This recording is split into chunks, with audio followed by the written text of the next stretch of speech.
Hello, hello. Welcome, everyone. You made it to Friday. My name is Lauren Sermon, if you can't tell, and this is the Friday Live with Lauren show. If it is your first time here, thank you so much for joining us today. This is going to be an hour of great conversation. You're definitely going to learn.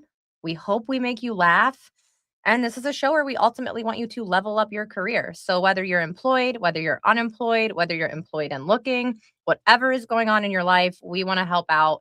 The guy I have on the show today, we've both been entrepreneurs. If that's your thing, we can talk about that. We want you to ask questions in the chat. We want to help. So please be interactive. This is a live show. LinkedIn doesn't do audio events anymore. We don't know you're here unless you comment and tell us. Let us know you're here. Do me a favor, share the show. Did LinkedIn tell you that I was live? I'm not sure. I can't go check those things. So share the show. Let some other people know we're live. It means the world to us. And while you're doing that, I'm going to bring on the guest of honor, Mr. Mike Malinowsky. What's up, Mike? Hey, what's going on? I mean, I don't know about guest of honor, but definitely a guest nonetheless. Don't try to talk it up or in the old Joe Dirt quotes, don't try to church it up, Lauren, So yeah, here I am. Here you are. We already got some people joining us. We got some happy Fridays in the room. Tom is here. He knows I'm going to ask. He says he's in Cape Cod. If you are watching, where are you joining us from? Put it in the chat. Let us know. We got Meryl in the house. We got to say what's up to all these people. We got Jeremy Monty Montgomery. What's up? We got Chris Jarvis here. Mia's here. Leslie Flowers is here. If you don't follow Leslie, she's got some live shows she does, and she talks about everybody else's live shows on LinkedIn. She loves to lift up the live, so go follow Leslie. We got Anthony on from Texas. And yes, Chris says LinkedIn told people we were live, Mike. That means people are going to know. And that means if they don't show up, they don't have an excuse. True. Tony Drake is in the house from Melbourne, Florida. What's up, Tony? Nice to see all of you. Thank you for joining and commenting. We want the show to be interactive, right, Mike? We want to talk to people. True. 100%. It's all about being human, right? So here we are, we're humans in a AI world, and people are what we do. That's our business. So being able to talk to people is key. So let's keep it going. Keep it going. All right. You guys can already see Mike has labeled himself the genuine recruiter, but I'm going to let Mike really give you a lowdown on who is Michael, or we are friends. So he said I can call him Mike. Who is Mike Malinowsky? Mike, take it away. Hey, thanks, Lauren. Hey, so obviously you guys know my name's Mike Malinowsky. Michael to professional connections, Mike to all my friends. So now that we're all here, you guys can call me Mike. All good. We're friends now. So hey, I am a veteran first. I spent 21 and a half years in the Army, a lot of years doing communications, recruiting, retired back in 2023. And now I get to be more of a husband and a father, Christ follower for anybody that's there. I'm unafraid, unapologetic to share it. So here we are. I get to be, you guys saw Monty Montgomery. He's actually the owner of the company that I am the recruiting director for, Lean Synergy Solutions. So I got to give a quick shout out to him. If it wasn't for him, I wouldn't be here right now talking to all of you. Lean Synergy is a veteran-owned, relationship-driven, and results-focused staffing company. We're focused on advanced manufacturing, skilled trades, critical infrastructure. Haven't quite got into data centers. That may be off in the future, but we're really focused at doing a couple of different things. One, we always go to the veteran community first. They are first and foremost our priority, veterans and their spouses. We want to encourage them and help them go on that journey to find the next role. And yes, whoever said that, Nathaniel Team Jesus, right on, my friend. Love you too, Monty. But yeah, so that's our business. We're about a year in, and we've going back to the Team Jesus thing. We gave it to God, and we're like, hey man, take us where you want us to be, and let's get after this thing. So here we are. That's me in a nutshell. I live in Virginia, so if anybody's in the Lynchburg, Virginia area, here I am. Definitely connect, and maybe we can, grab a coffee or something. But I that's love me it. in a nutshell, Lauren. All right. So if you're watching, one, let's all thank Mike for his service. Thank you so much. That's super important. We need more people to join the military. We need more people who have been active in the military to help transition into new careers. So I think what you're doing is perfect. I love it. Go follow Mike's company. Go follow Monty so you guys can keep up with them. Go follow everybody who's in this chat right now. Share the love. That's the most important thing. Go figure out what they do. You guys all know that my tagline is if I can't, my network can. And I think that is so true. You have to know who you have in your network. You have to be able to build relationships and then utilize those relationships appropriately. So go follow, go connect, go get to know the people in your network. It doesn't all have to be a sales call. Go get to know some people. Mike and I have been talking about baseball literally all day. We were setting up talking about baseball. He was telling me that he actually used to live where my uncle used to coach baseball, right near the hometown I grew up in. It's a small world. Mike's in Virginia now. I had no idea that we even had that in common. So go connect with people, have those silly coffee chats that are people like, well, I'm wasting my time. No, you're not. No, you're not. Go get to know the people on this platform. There we go. Thanks. Yes. Yes. He's going to call you Mike. If you love Fair, Jesus, I fair, think you can call Michael Mike. I'm throwing it out fair, there. He's true. the ultimate friend connector. And I'm going to say hi to Lisa really quick. And then I'm going to say what's up to my sister Kelly, who joined. She had her own live show on a different app today, and she was rushing off of her live show so that she could make mine. So thank you for coming, Kelly. I appreciate you. We got Chris. They're going to talk about, him and Gregory are going to talk about sports in the comments. That's cool. I had one of the Knights get drafted yesterday to the Cowboys, and I was watching that at dinner. So I hear you. I'm fine for you to talk about sports in the comments. Richie Lampani says, hey, what's up, Richie? Richie was my first guest of the season. Loved having Richie on. And Richie used to be my boss, believe it or not. So we're going to get going. Mike picked the topics today. Y'all hear from me a lot. Y'all know my opinion. I'm definitely going to interject and let y'all know more of my opinion. Don't worry. Y'all know I got a big mouth, but I want Mike to get to talk. I want Mike to get to share his experience. And we're going to start with our first topic of the day. A PDF or a person who really gets judged. And really what Mike was saying with this, I had to shorten the topics a little bit so they would fit on the banner. But at what point did we decide that a PDF was a better judge of character than a human being, right? I think that's a big question. And Mike, what do you think? Well, I'll tell you, Lauren. This one starts with kind of where the genuine recruiter kind of came from, right? This whole AI thing is really kind of just taken over in our business as recruiter, in the TA world, HR, as a whole. This whole AI thing is really taken off, and everything's kind of went automated. So what we're losing is those human aspects of our business, the relationship, everything has become super transactional and a lot less relational. So what ended up happening when I see where we went from a PDF to kind of PDF versus human, the moment we prioritized as a business efficiency over efficacy is when we kind of lost that, right? So we fell in love with the math of recruiting because it's easier to scale a system than it is to hold a space for a human soul, right? We can numbers quantify everything, but the human aspect, we kind of lose. We traded that messiness of a real conversations, if you will, for the safety of a keyword match. So as a genuine recruiter, right, it helps me, and I kind of realize that a resume's a two-dimensional map. Think about it that way, right? Not a 3D person. It's a two-dimensional map.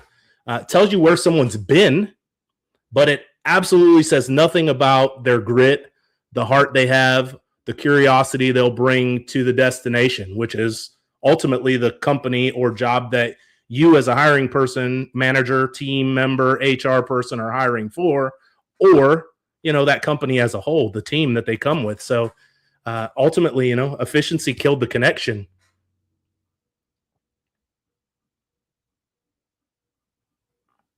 You're I'm muted. talking with my mic muted. I hate when I You're do that. This muted. is the first time I've done it this season. All right, I get one. I call it my blonde moment of the day. So my Kelly says, this is my sister. I'm calling her my sister if y'all didn't hear me earlier. She says that started when they created texting as well. And I think that that's true too, Mike. When we Hmm. started texting and everything became reduced to text messages and we can't even hear tone inflection and we don't bother getting on the phone with someone, which I won't even tell you all that my sister likes to text more than she likes to talk on the phone. We won't go there right now, Kelly. Right. But it Calling did her out. start with that too. And Mike's right. A resume, you can make it as great as you want to make it, but it's going to be flat in comparison to who you are as a person. And I Hmm. think it's really important that if you don't get that conversation, if your resume a, isn't good enough to get the conversation, one, that's a different conversation. But we are people more than we are the piece of paper that shows up in a job application. And I think that's another reason why I always tell people build your brand, post on LinkedIn, let people know who you are and what you stand for. I think Mike does a great job of talking about that for what he stands for and what's important to him. You can tell from his intro. He wants to help people, he wants to help you level up, he wants to help veterans, he loves Jesus. All these things are super important. So I think that the PDF part of it. And Gregory would probably argue with us in the comments that a resume is dying, which we really didn't argue with that in the last one. But a PDF doesn't show a whole picture, right? Right. Um, Right. what do you recommend people do so that they can actually really stand out in the crowd and not just be this piece of paper that's getting judged and passed over? So for me, I've actually I spoke with a guy probably I don't know 6 months to a year ago, and there's these really cool process that a lot of people are doing, and they're starting to do video resumes, right? Taking things away from the personal or away from the transactional, right? That two dimensional. You want to become a three-dimensional human being.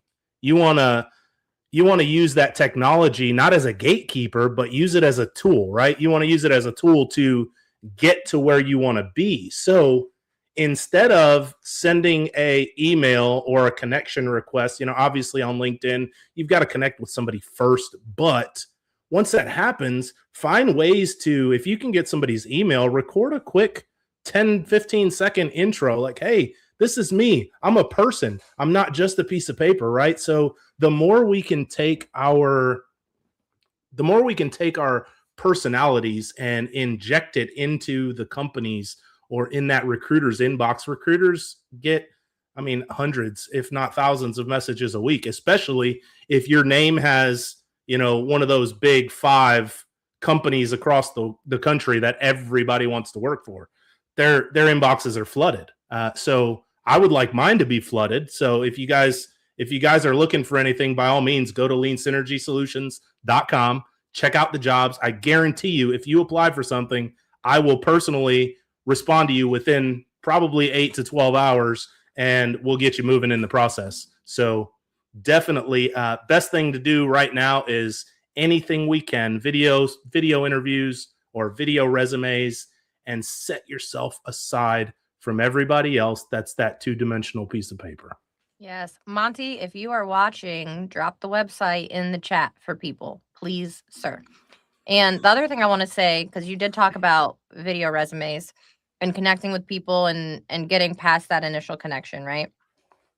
I've had some people lately who I can tell the video that they have sent me, it's a very generic video that was not made for me. That is a video that they send everyone, which can be okay to an extent, but don't write me a message that says, "Hey, Lauren, I made this for you, blah, blah, blah, blah, blah," and then have me open it. And I can clearly tell it's a video you sent everybody. You didn't make that for me. And two, most of the time people don't put enough of their personality in it. It's like I'm sitting here and I'm stiff in my suit and my eyes are going back and forth because I'm reading from the transcript right below the camera and I don't really know what I'm even trying to say. Get comfortable with what you want to talk about before you do this. Get comfortable with your story, with how you're going to present yourself. Maybe record it 3 or 4 or 5 times and practice. Send it to a friend. Have your friend look at it and see, would you respond to this, right? I think that that's something that's underutilized in that sense. We just message people blind, and it's probably not the best message. We could utilize the people in our network to help us with that. Gregory says, hence, that is why the resume is a dying breed in this moment. It shouldn't carry weight no more than 35% of an evaluation. What do you think about that? I'm up in the air. I definitely like to go.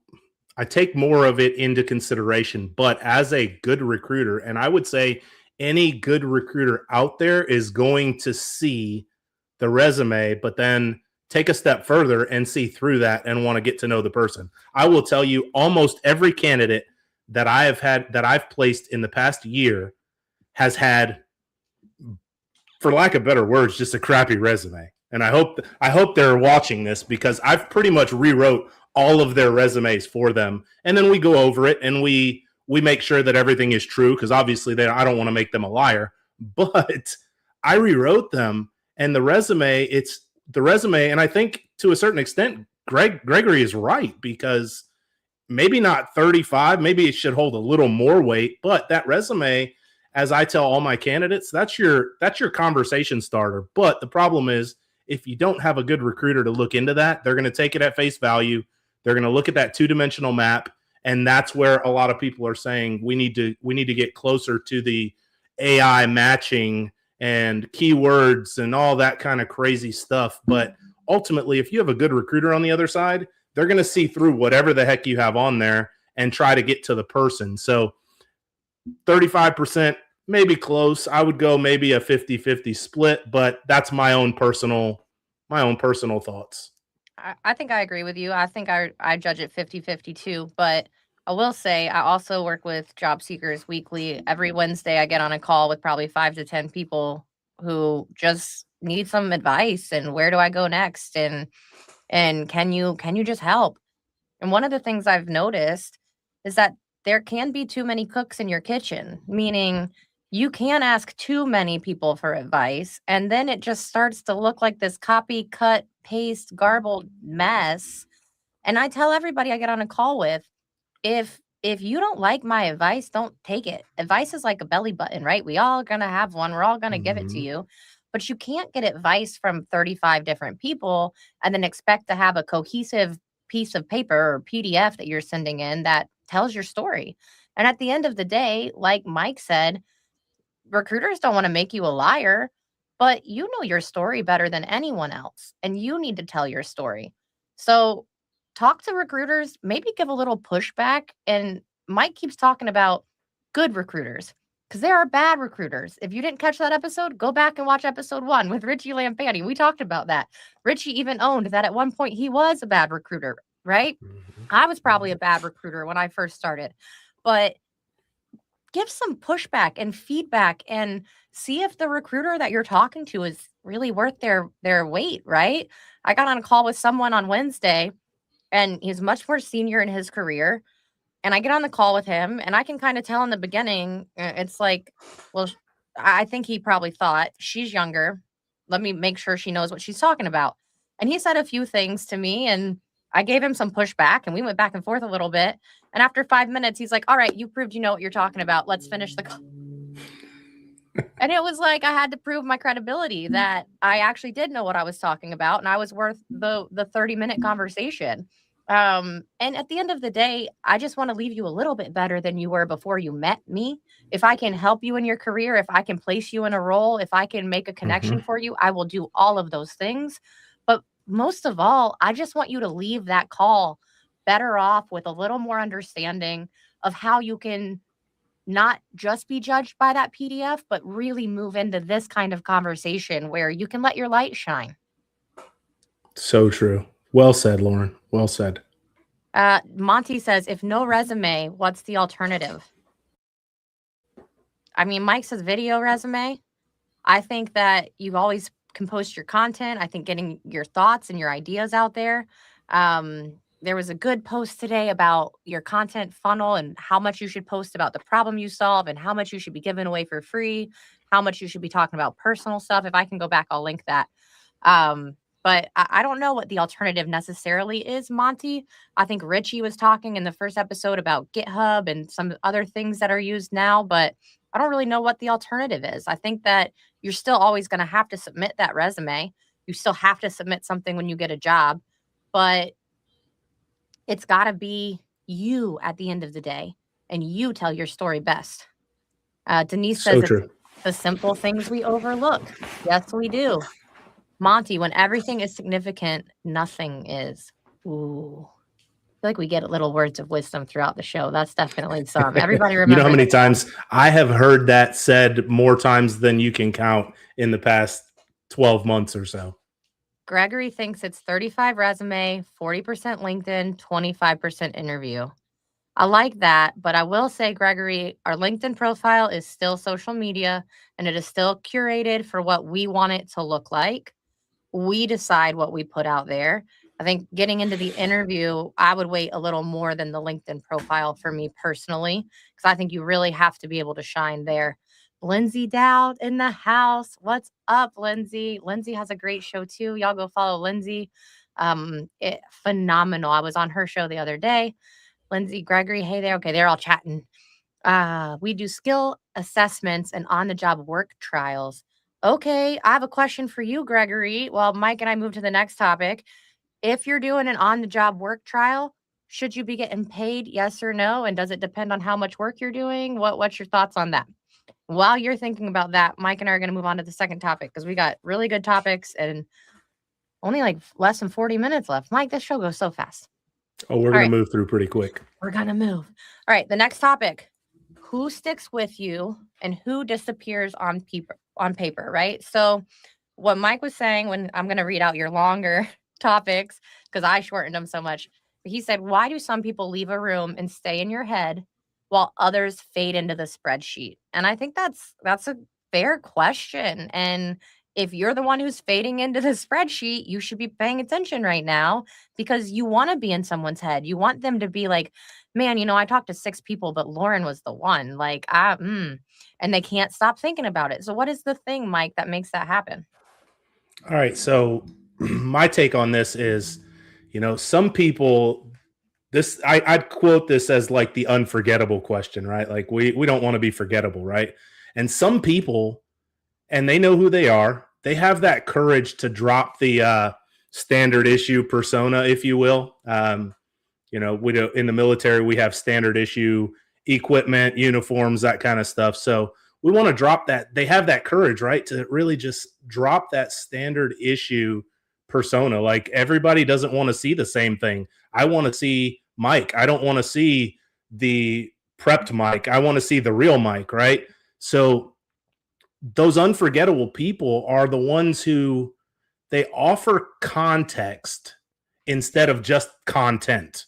Because I can tell you all about me, but if I don't give you any context about who I am, or as Simon Sinek put it, and I hope we don't have to there ain't no copyright stuff here, right? But as he put it, we always got to start with that why, right? We give people the why and what we do and who we are, and it changes so much. People don't just list tasks; they share those scars and the stories behind the wins that they've had in their life. They stay up here in your head as a hiring team, as a recruiter, because they connected their why to your why, right? We always, and you probably have said it before, we want to make sure that we as a job seeker are solving that company's problems, right? Monty said it to me. We've had these conversations a lot of times. Like, we're always trying to figure out what problem are we going to solve, whether it's a client, whether it's a job seeker, whether it's a whatever. You fill in the blank there. It can be sales, it can be recruiting, it doesn't matter. The goal is to figure out what problem we can solve, then communicate human to human, not device to device. When that happens, we create a memory. And every person in this room right now, every person watching us talk right now, they have a memory that they vividly remember. And there's reasons behind it. Something made an impact. So when you communicate in a way that you're offering that context about you instead of just content, now you're creating that memory in that person's mind. And they're going to, hey, we've got five 5 candidates left and we're trying to decide on which one of these 5 we want to hire, you can easily move from number 5 to number 2 just because you created that memory that they weren't tracking, that they didn't even realize. So if you want to be remembered, drop the script and give me, or give that hiring person, give your salesperson, give your client, give them context. No scripts, just context. And I think once you do that, you're going to start to become that unforgettable person that people remember. I mean, I saw Lauren post, if I can't, my network can, years and years and years ago. And that's always stuck with me for some reason, even before her and I got to know each other. But yeah, it's drop the other stuff and just become that person. Be relatable. That creates memories. I always tell people you can answer questions or you can have somebody walk down the path with you. And if you can tell your story in a sense where somebody's walking that path with you and they feel what you went through in those moments, maybe it was a failure, maybe it was something you had to overcome. They will relate that to those moments when they went through that in their career, when they hit a road bump, when they had to deal with something similar to what you did. When you walk them through this path with you, you don't have to go so in depth that you're like, well, it was a Tuesday and it was raining outside. I don't care about that. But let them walk that path with you and let them really feel that energy and that emotion in your story.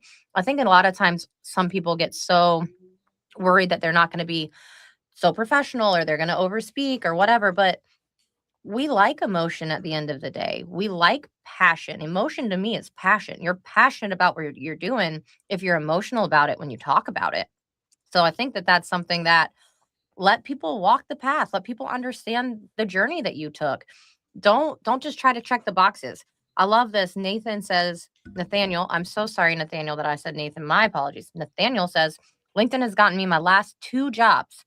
Make your network large so that when it comes time to find a job, your network finds it for you.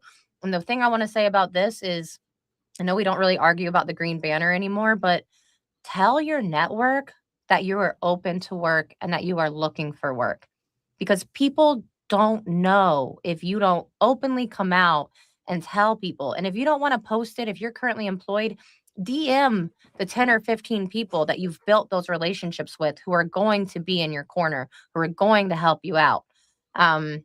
Chris answered my question. He says, yes, pay if it's a working interview. Chris, I agree with you. I just haven't seen it that often. Angela says authenticity, not canned responses. I think this is another good one, Mike. How many times do you feel like you're getting a canned response or an answer that's been overly rehearsed? Oh, like you've said it, you mentioned it a little while ago. There's so much that you get that people are just copy paste, or we're back to the AI thing, not the human, right? We are trying as a community, job seekers, recruiters, we're all doing it. I'm not going to say we're not, but we're all using this stuff as recruiters, these AI platforms to automate our messaging, find things that aren't automated. And I got to go back and mention something. Nathaniel mentioned that, and now that we're friends, maybe I can call him Nathan like he can call me Mike, right? I'm kidding, buddy. Like, I won't call you anything other than your name, but it said LinkedIn got him his last 2 jobs. And just because you have a large network doesn't necessarily mean you have a lot of people that are going to work for you. So I've seen people with 50,000 connections on LinkedIn, and they might have 10 in that 50,000 that would actually share a post of theirs, comment on it, or help them find a job. So although we say let's have large networks, I think we also need to cultivate those relationships in that network, because once you become so large and you don't build any relationships, all you become is another person that's shooting them a message, and they're like, you know what? I haven't heard from this person. I don't even know who they are. And you expect them to help you find a job? Not going to happen. So coupled with that, authenticity is super key, but that authentic thing comes with building those relationships. And if we can authentically be human, then we are authentically going to have all the help that we could possibly want. Yes. And I also want to say, if you do it right, if you do it right, you won't even have to tell these people you're looking for work. Mhm. Something's going to come up. They're going to have an opening in their company, or they're going to see something and they're going to be like, you know what? Mike would be perfect for this. Nathaniel would rock this job. I know who I should Mhm. reach out to. If somebody is reaching out to you about that, to me, that's the ultimate testimony of I did it the right way. I networked correctly. I built the relationship. Um, who said, Eddie says, building rapport. That's one of the most important things that people don't do on LinkedIn. And like Mike said, having a big network isn't all that if you don't have people who are actively going to engage and help and want to be in your corner. I posted about it the other day. Vanity metrics feel great. 100 likes on your Mhm. post feels good. Does it close deals for you? Absolutely not. Absolutely not. I used to try to be like, "Oh, I could make my post go viral." Now I'm like, "Please God, don't let my post go viral because if it does, I'm gonna be bogged down in so much BS that I'm not gonna be able to actually move through what I need to do for work." My whole mindset shifted about a year ago on that. I don't want the viral post. I want people who are actually going to help my business move or help Mhm. me move in the right way. Um, we got a question. You want to answer it? Sure, let's Will do it. the future recruiter be someone who builds relationships or someone knows how to best leverage AI tools? Oh man, that's a good one. That's a good one. Hopefully I say this right. Govind, right? Hopefully that was right. But from my perspective, I think future, the future recruiter, the good future recruiter, the effective recruiter in the future is not going to be someone who does either one better than the other. They're going to have to meld the two, mesh the two together to use those tools to automate the the things that can be without sacrificing the relationships. As Eddie said, building the rapport, right? So Gregory, always building the relationships, right? So what we're going to have to do is we're going to have to find that area where we're not overusing one to that's going to take away from the other.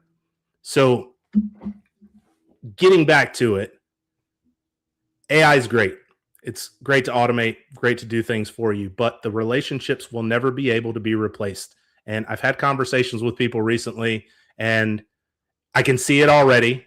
People are already starting to crave the relationships. They're already starting to crave the human interactions because they're missing so much of it.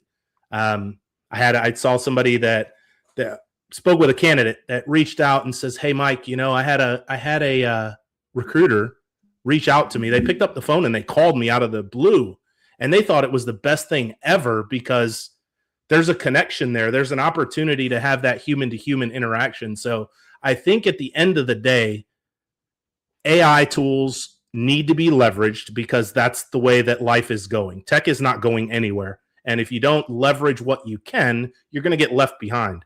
But the recruiters that are going to stand out are going to be the ones that maintain that human aspect and realize that at the heart of it, we're all people and we all have emotions. So we need to cater to those emotions and how humans interact with each other. So that's the Yes, best I answer I can. think I could give. I think you gave a great answer. I think that the rapport and the relationships matter so much because after I've built that relationship and understand you, then I can use AI to help me be more efficient in my job, to help you be placed in that company or to network with the right person or to whatever it is. AI helps me be more effective after I've built the rapport, but I can't use AI to build rapport. That Right. that I don't So ever true. see happening. And if you disagree, please comment. I'd love to argue with you right now.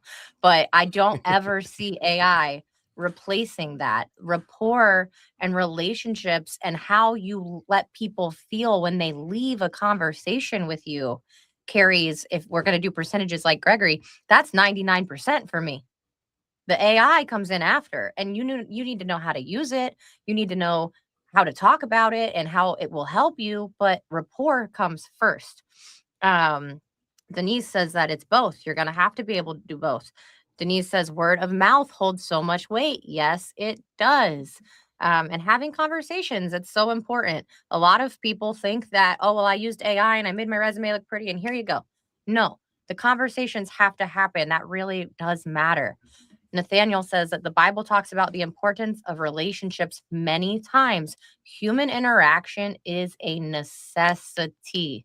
It's just so true. It's so true. Tom, AI can't earn trust. He says yet.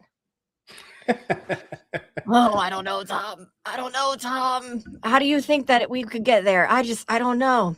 I also feel like, and I feel like I'm a little jaded from that, but I get messages from people that I know are AI messages. And if I don't respond to the message on a Tuesday, they send me the exact same AI message on a Wednesday. It's, you can tell, people can tell. Like Mike said earlier, people are craving that relationship and that human interaction. And AI is almost making it easier to have these conversations when you show up authentically, in my opinion. True. But my opinion is just an opinion. What can I say? I'm just Lauren. All right, we got to keep moving. We still have 3 more topics. We probably don't have enough time. We got to just roll, Mike. So the next topic are requirements, filtering talent, or blocking it. So what Mike said, the long topic was our hour. Thanks for doing an our hour. That sucks, Mike. Are our requirements actually just barriers that keep out the best talent on the outside looking in? So do we not even look at the best people or the people who could be right for this job because they don't check a certain box? What do you think? So to answer the question, absolutely. Most requirements are, in my opinion, just corporate defensive walls. They're built to effectively make maybe not even effectively at this point, but make the recruiter's job easier by narrowing down the field. But when they do that, what we've done is we've built a system that rewards those who are good at following rules rather than those who are good at solving problems, right? So rule says I need to have XYZ keywords in my resume. This recruiter is going to spend 6 seconds scanning a resume. And I swear to you, this is probably the thing I hate the most about recruiting. If you're a recruiter that is spending 6 seconds on a resume or less, quit. Stop doing the job, because you are not doing those candidates any justice whatsoever, because I guarantee you're missing something. Like, there is no way that you're giving any candidate a fair shot if it's been 6 seconds and you're already moving on to the next resume. So, my opinion, y'all can be mad at me if you want to. I don't care, but that is super unfair to the people on the other end that probably put in some serious work just to get that resume in front of you. So, take away the system that we've built that rewards people who follow rules rather than those who are good at solving problems, right? If we're filtering by 10 years of experience, for instance, or a specific degree, we're missing that military spouse that can adapt to any environment in 14 days, or the career changer with that transferable grit that you can't see. The algorithm can't see it, right? So stop building job descriptions that turn out to be a defensive wall. Build them to make our lives easier as recruiters, not to find the best talent, but to make our lives easier, right? We want to make that transition. So the job description is built well. It makes it super easy for us to find those good candidates, because we're getting in between. If we hire for rules, we're going to get followers. If we hire for grit, I think we're going to get leaders. So I think that's kind of key where we're at. So I'll stop there, Lauren, because we're at almost 40 minutes, I think, and we got 2 more questions to get through if we're going to make it that far. Oh, we're gonna make it. I like this that Nathaniel says. Typically, rule benders are better problem solvers. I think I that is like that. so true. I saw another post the other day. It looked like it was a scene from a movie, but I couldn't figure out what movie it was. I googled. I probably should have used AI, but I googled searching for this movie for so long that day because I was like, I have to watch this movie. And it was a woman and she had a team of coders, and she's essentially asking, like, the room of coders, she's, like, saying, "I can get this done for less money and less people," right? And she turns around, her boss is like, "How?" And she asks all of them to look at her, and she's like she essentially asks who cheated, like, who did it the right way and who cheated? Hmm. And 5 or 6 of them are like, "Well, I did this shortcut, and I did this shortcut, and I mean, I had to because I had to go to my kid's thing that night," right? And she's like, "Okay, the 3 of you, you stay." And the boss is like, "What do you mean?" She's like, "If you're gonna be better, you have to have the people who are willing to bend the rules to help fix Hmm. it." And it was relevant to that industry, right? So I'm not saying break the rules for the company you work for. Please don't go say Lauren said I didn't have to follow the rules.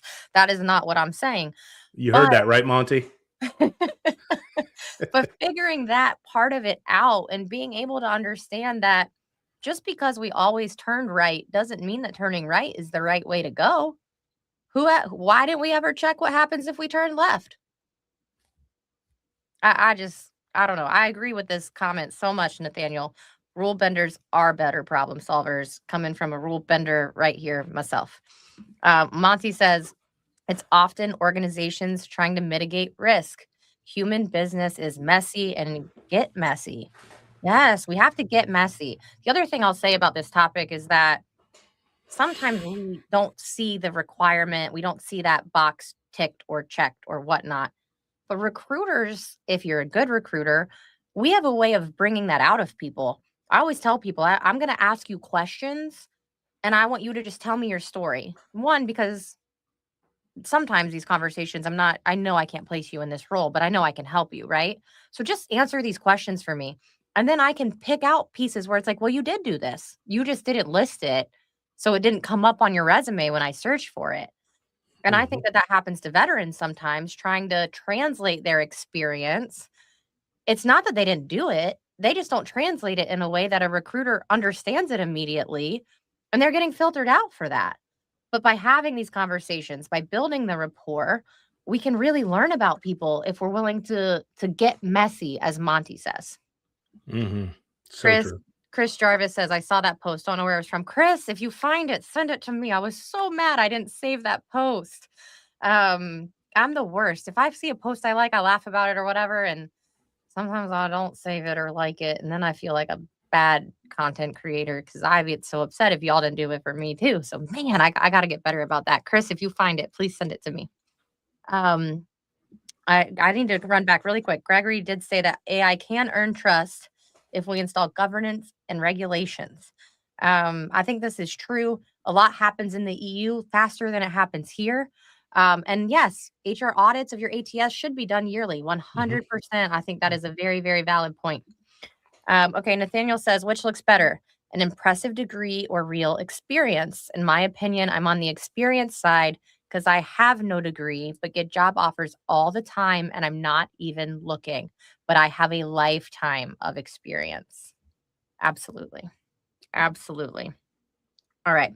You ready to go to the next one? Let's do it.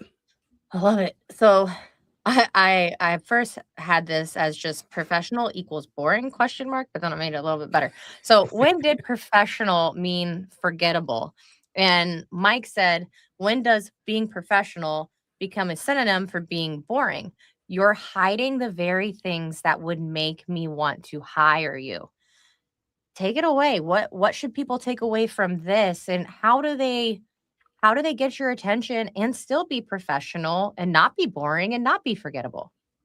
Right, right. So sometimes if you ask me, this boring, if you will, it's a byproduct of the, I guess, quote unquote, corporate armor that we've been taught to wear, right? You got to look a certain way, you got to act a certain way, you got to speak a certain way.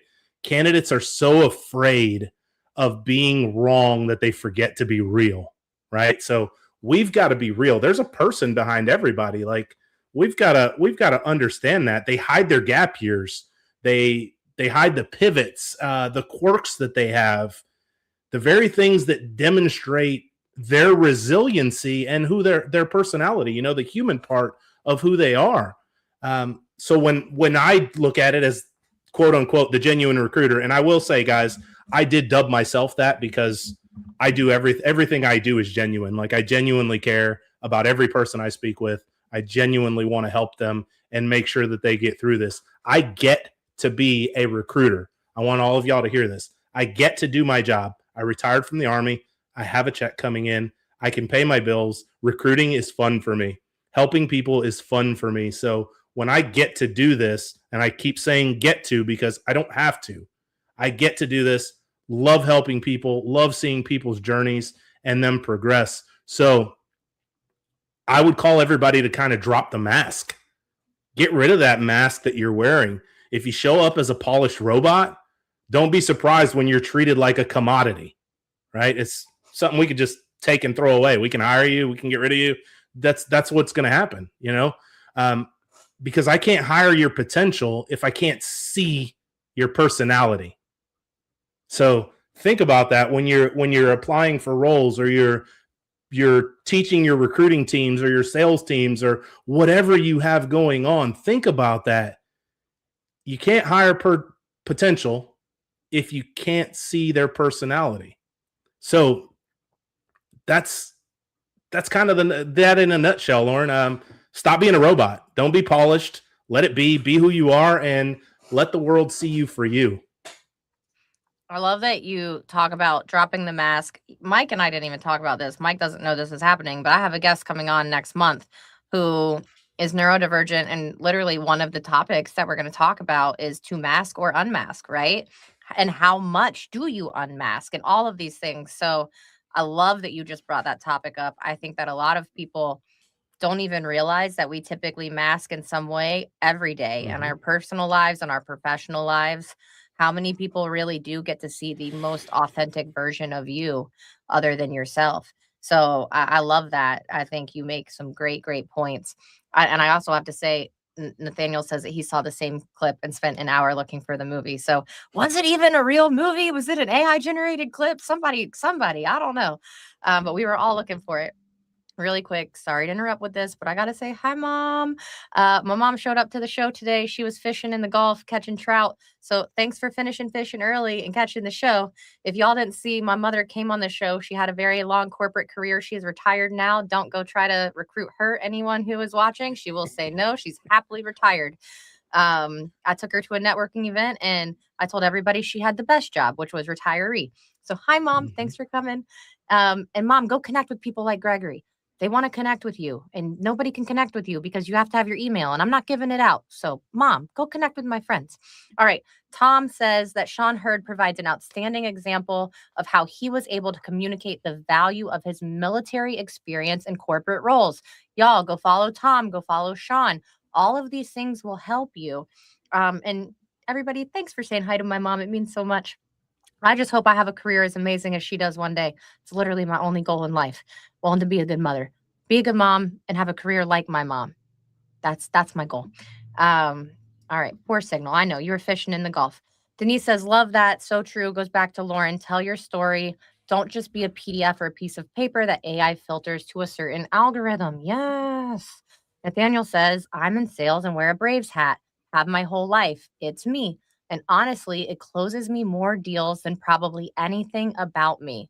It's not professional, but it's real. I love that. Wear the hat. Yeah.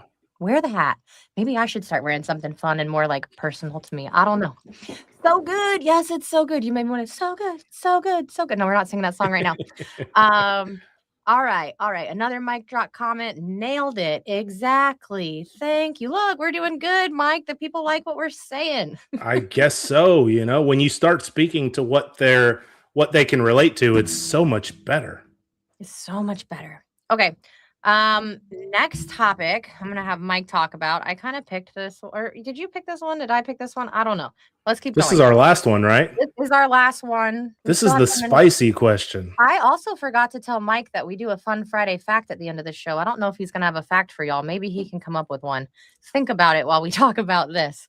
All right. So I do think that this is so important because this comes out a lot. Do you hire the person that you liked the most that you were interviewing, or the person that ended up being the most qualified for the role? Oh, what do you do, Mike? So I'll tell you this: if if qualified only means ticked more boxes, checked more boxes on the PDF, then yes, every single time, right? You can train a person on a software stack all day long, but you can't train them to have integrity. You can't train them to have a mission first mindset, or you can't train them to have a spirit that lifts the team. Like you can't train them to be outgoing and personable and like likable. You can't, those things aren't trained. Those things are built throughout, like a lot of leadership traits in life. They're built through a lifetime of experience, not through a book. Can we learn how to be a leader from a book? Yeah, we take other people's stuff, right? But when we experience it and we grow and we get to develop who we are, those are the things that make a difference, right? We know that qualifications, right, are a baseline for us. But when you look at the baseline versus the ceiling, connection should be up here. The ceiling is connection. The baseline is the qualification, right? We got to think, I'm not filling a seat. I'm building a tribe. So good reference, Nathaniel. Tribe, Braves, got it. But I will tell you, you can hold it against me if you want to. I was a Tribe fan from the Cleveland Indians before they became the Guardians. So I will always be a Tribe fan, anyways.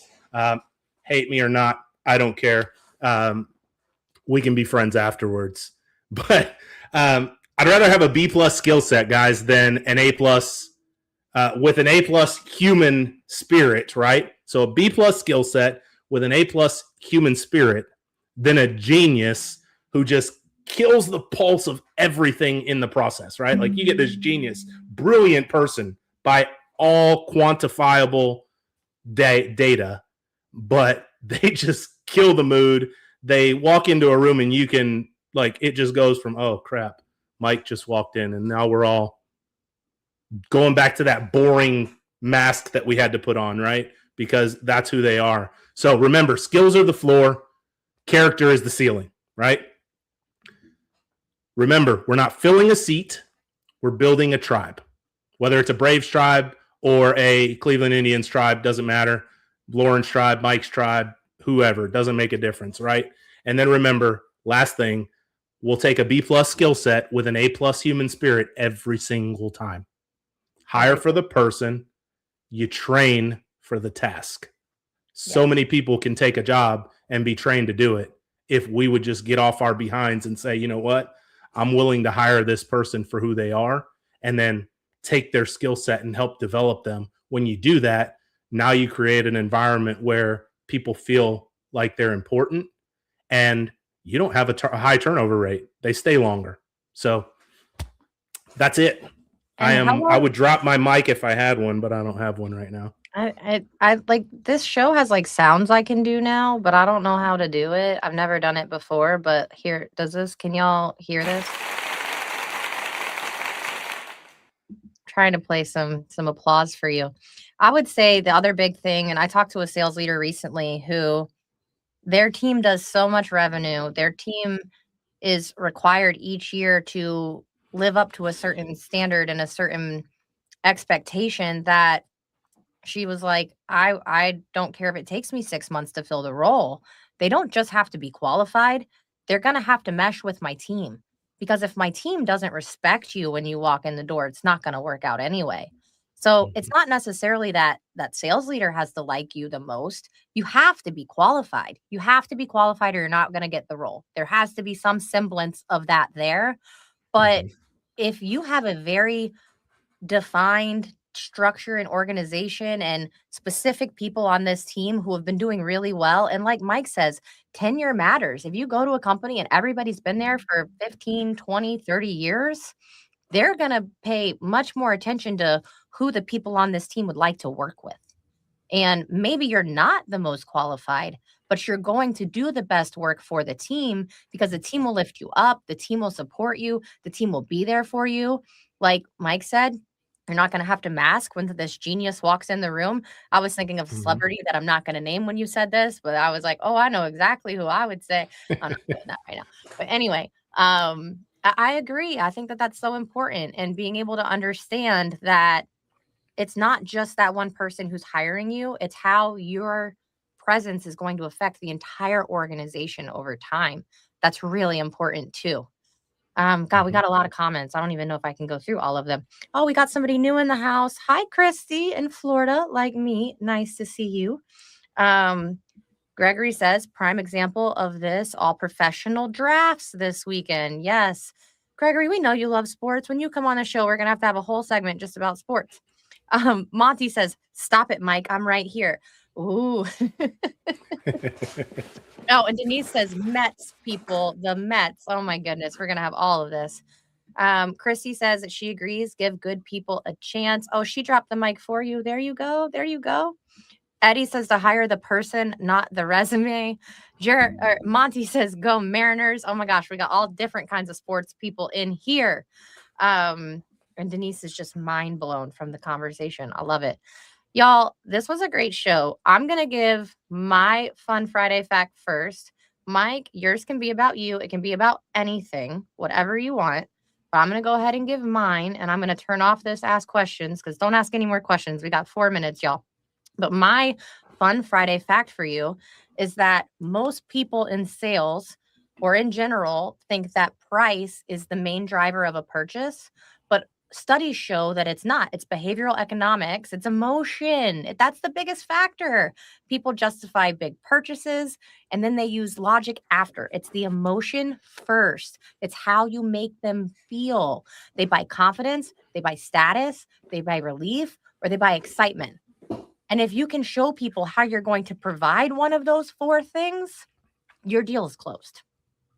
Simple as that. All right, Mike, you got one? Fact. So I'll tell you this. This isn't going to be a fact about life. It's not going to be a fact about work, whatever. But I'll tell you two quick things. I mean, we got a couple minutes. I might just burn up most of it, but nonetheless, I'm going to tell you a fun fact about me, not just life, whatever. But when I was like 12 years old, I was living up in Ohio, and they had a walk up tryouts for America's Funniest Home Videos, right? So I wish we would have had phones like at that time, right? I was still beeper time, that kind of stuff. So I'm kind of dating myself, but nonetheless, I walked into this mall. I wore like suspenders and really high pants, made them high waters with my socks, and I did an imitation. And can you guess what imitation it might have been? Oh, Urkel.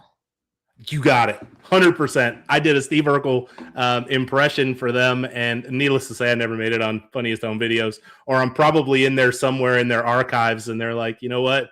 It is what it is. But that's fun fact about me. Another fun fact, not even really a fun fact, but just a fact. I've been married for 25 years. Love my wife, my kids, and we're lucky that they didn't come in because I have this really hard requirement. Candidates, clients, anybody, I don't care who you are. If they walk in while I'm on a call, podcast, doesn't even matter.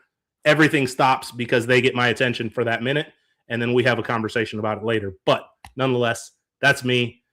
So I got to slip it in there, Lauren. I know you're going to cut me off shortly, but follow Lean Synergy Solutions. Definitely connect with us. Follow us on LinkedIn, wherever you can find it. Follow me. And I do put out a newsletter every 2 weeks. It's called The Genuine Pulse. It's all recruiting, all TA stuff, and I drop knowledge every 2 weeks. So follow that too. Y'all, and he does mean it. We were on a call yesterday and his daughter walked in. He's like, I gotta go, Lauren, I'll call you back. Bye. And I don't even think I finished my sentence before I realized what had happened. So he means it. It's true. But I mean, family first, Mike, always. I love that. Y'all, this was a fun show. As always, if you know somebody who would be a good guest, tag them, have them DM me. I am trying to book it up so that we have some more great guests coming on. I got a lot of people coming on in the next few weeks who are going to be absolutely incredible. I also have some stuff going on that if you ever see the show got rescheduled, just know that it's a good thing for me that that happened. There wasn't a negative thing. So if the show is getting rescheduled, it's not because I'm sick. I just got some stuff working and behind the scenes privately. But y'all, this was fun. I enjoyed it. Mike, did you enjoy it? I did. I did. Hey, y'all. But last thing I got to say before that goes is look, no matter what you do in life, make sure you are always genuine. Yes. Period. Yes. Be genuine, be real. And you know what I always say, guys? If you didn't like the show, don't come back. Bye.